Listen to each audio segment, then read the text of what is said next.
बिस्मिल्लाहिर्रहमानिर्रहीम। अॼु जे लेक्चर में असां कुझु इंपॉर्टेंट MCQs खे डिस्कस कंदासीं जेके IBA NTS या FPSC ऐं CSS एग्ज़ाम्स जे लाइ तमामु इम्पॉर्टेंट आहिनि। इहे जेके जॉब टेस्ट्स आहिनि उन्हनि में जनरल साइंस जा MCQs ईंदा आहिनि ऐं उहो उन में असां अॼु हिन लेक्चर में उहो डिस्कस कंदासीं। So let's start our lecture. First MCQs आहे प्रोटॉन्स वर डिस्कवर्ड बाय। हाणे एटम जा बुनियादी ज़रा टे आहिनि, इलेक्ट्रॉन, प्रोटॉन ऐं न्यूट्रॉन। जे तो प्रोटॉन कंहिं दरियाफ़त कया, ऑप्शन सी सही आहे, गोल्ड स्टेन। उन खां पोइ नेक्स्ट क्वेश्चन आहे neutrons were discovered by. Neutron कंहिं दरियाफ़त कयो हुयो, त ऑप्शन बी सही आहे, जेम्स चैडविक। यानी कि चैडविक न्यूट्रॉन खे दरियाफ़त कयो हुयो रेडिएक्टिव प्रोसेस जे ज़रिए।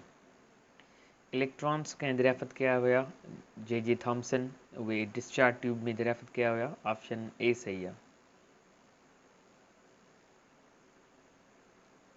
Charge on proton. प्रोटॉन ते चार्ज कहिड़ी आहे, पॉजिटिव।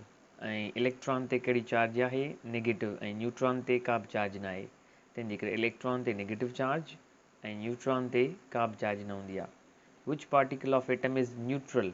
हाणे जंहिं ते का बि चार्ज न हूंदी त उहो न्यूट्रल आहे, तंहिंजे करे ऑप्शन डी सही थींदो। न्यूट्रॉन जेको आहे उहो एटम जो पार्टिकल आहे जेको न्यूट्रल आहे, उन ते न ई प्लस चार्ज आहे न ई वरी माइनस। विच isotope of hydrogen has only one proton. हाणे असांखे ख़बर आहे त हाइड्रोजन जा टे आइसोटोप्स आहिनि, प्रोटियम, ड्यूट्रियम ऐं ट्राइटियम। प्रोटियम जेको आहे उन में हिकिड़ो प्रोटॉन ऐं हिकिड़ो न्यूट्रॉन हूंदो आहे। ड्यूट्रियम में हिकिड़ो प्रोटॉन ऐं हिकिड़ो न्यूट्रॉन हूंदो आहे। ऐं हाइड्रोजन में हिकिड़ो प्रोटॉन हूंदो आहे पर न्यूट्रॉन न हूंदो आहे। ऐं ट्राइटियम में हिकिड़ो प्रोटॉन ऐं ॿ न्यूट्रॉन हूंदा आहिनि, तंहिंजे करे हुन में मेस नंबर 3 आहे।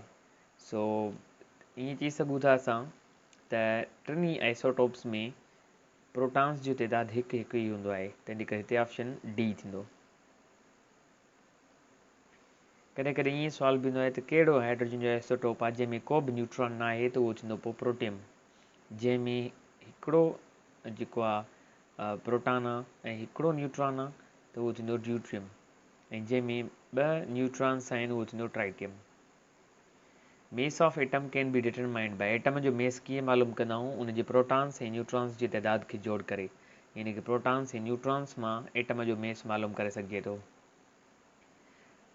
First concept of atom was given by. पहिरियों दफ़ो कॉन्सेप्ट कंहिं ॾिनो हुयो, यूनानियुनि जे दौर में हिकिड़ो फिलासफर हुयो डेमोक्राइटस, जंहिं पहिरियों दफ़ो एटम जे बारे में कॉन्सेप्ट ॾिनो त भई मादो नंढे मां नंढे ज़रड़नि जो ठहियलु आहे, जंहिंखे असां एटम था चऊं, उनखे टोड़े बि नथो सघिजे, तंहिंजे करे नालो एटम जो एटम पियो हुयो। ए मीन्स नॉट ऐं टोमोस मीन्स कटेबल या टू कट, नॉट कटेबल टोमोस। तंहिंजे करे उन्हनि जो कॉन्सेप्ट ग्रीक जो इहो हुयो त एटम नॉट कटेबल आहे, माना उनखे कटे नथो सघिजे, विराए नथो सघिजे। Which particle is lightest in the following. कहिड़ो पार्टिकल आहे जेको हल्के में हल्को, उहो थींदो इलेक्ट्रॉन। पर जेकॾहिं ईअं पुछे हा त कहिड़ो पार्टिकल सभिनी खां हल्को आहे जंहिंमें मेस ई न आहे, त उहो थींदो गामा रेज़। पर हीअ थो पुछे त इन्हनि चइनि मां कहिड़ो हल्को आहे, त पोइ इलेक्ट्रॉन। द मोस्ट पेनिट्रेटिंग सब एटॉमिक पार्टिकल्स कहिड़ा आहिनि। हाणे सब एटॉमिक पार्टिकल्स टे आहिनि, इलेक्ट्रॉन, प्रोटॉन ऐं न्यूट्रॉन। उन्हनि मां मोस्ट पेनिट्रेटिंग कहिड़ा आहिनि, न्यूट्रॉन्स। सी सही आहे जवाबु। According to Rutherford, mass of an atom is in. Rutherford मुताबिक़ एटम जो मेस छा में मौजूदु आहे, न्यूक्लियस में। सॼो जेको मेस आहे एटम जो, उहो न्यूक्लियस में हूंदो आहे। ऐं न्यूक्लियस ते चार्ज कहिड़ी आहे, पॉजिटिव, छाकाणि त हुन में प्रोटॉन्स मौजूदु आहिनि। Which isotope is use to estimate age of fossils. जेके फॉसिल्स आहिनि, पिंड पिण, उन्हनि जी एज जो अंदाज़ो कहिड़े आइसोटोप ज़रिए लॻायो वेंदो आहे, कार्बन 14। कार्बन 14 उहो आइसोटोप आहे जेको असांखे फॉसिल्स जी एज मालूम करण में, एस्टिमेट करण में हेल्प कंदो आहे। ऐं इन प्रोसेस खे असां चवंदा आहियूं कार्बन डेटिंग, जंहिंमें असां कार्बन 14 इस्तेमालु करे ऐं कंहिं बि फॉसिल्स जी या कंहिं बि ऑब्जेक्ट जी एज फाइंड कयूं। सो ही कुछ इंपॉर्टेंट MCQs हुया। कुछ वधीक MCQs असां नेक्स्ट लेक्चर में डिस्कस कंदासीं। Thank you very much. See you in the next video.